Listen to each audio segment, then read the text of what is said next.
This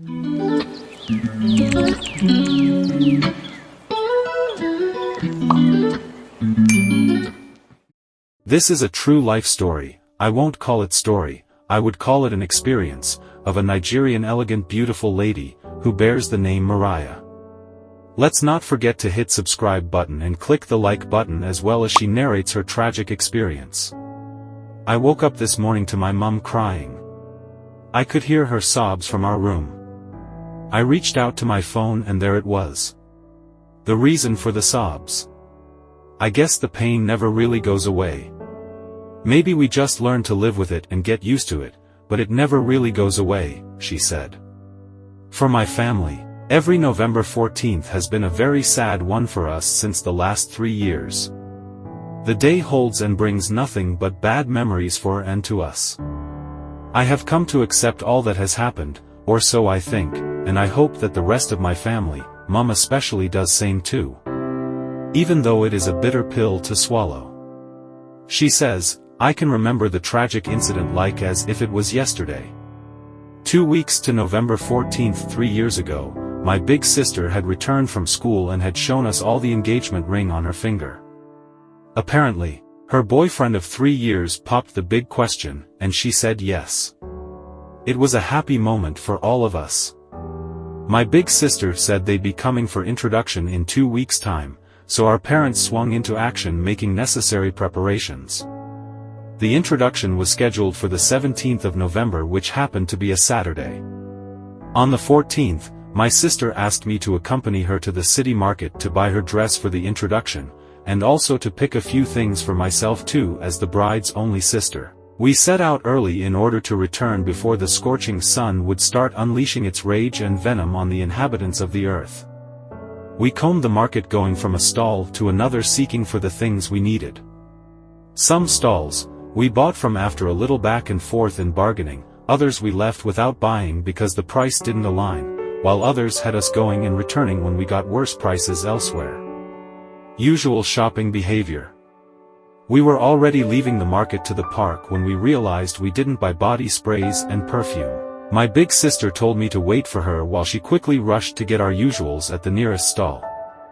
No sooner had she left than I heard shouts of "Ole! Ole!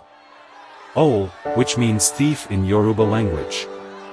I turned to see what happened, and there was my sister being dragged by a mob.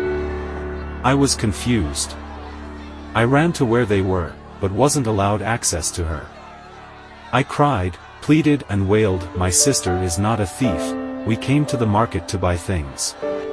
I was saying in a loud voice, but the angry mob looked like they'd kill me if I said anything else.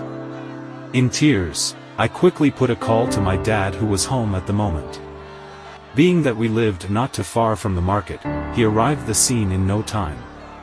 Meanwhile, I began to hear whispering voices that sounded so clear in my eardrums. I heard, "This girl is a thief. Fine girl like this can thief? Make sure you burn am, so other people like her will learn. Wow, this fine girl.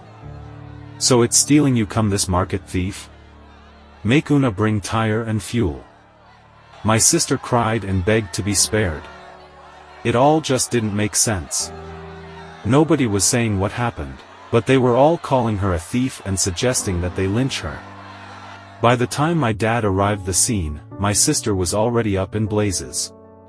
She screamed loudly as the fire burned her. The smell of a burning human filled the air. My dad stood transfixed to the spot he stood. My tears couldn't be controlled. Our world came crumbling in milliseconds. By the time we got home, the news had already reached him as people gathered in our house to sympathize with us. My big sister was the calmest in our house. She never talked much, she was very homely and accommodating. Smiling was the only thing she did most times. People on our street called her a dama. She was so beautiful and down to earth. Her voice was angelic and soothing. She didn't deserve to die that way, and no, she isn't a thief. We still don't know what exactly happened and what went missing, and why my sister was nailed to the crime. It's been 3 long years without her in this house, and her aura and presence is still felt around the house. Some people say it's village people, others say it's just bad fate. My family counts it as a terrible tragedy. 3 years today, and it hurts just as much as it hurts on that eventful day. The pain really never goes away, she said. Click the subscribe button and type in the comments part 2 if you want to know what exactly happened, the reason why she was called Thief. If you love this video, then click the link in the description and watch how I transformed a kid's story to horror. I'll see you in the next one.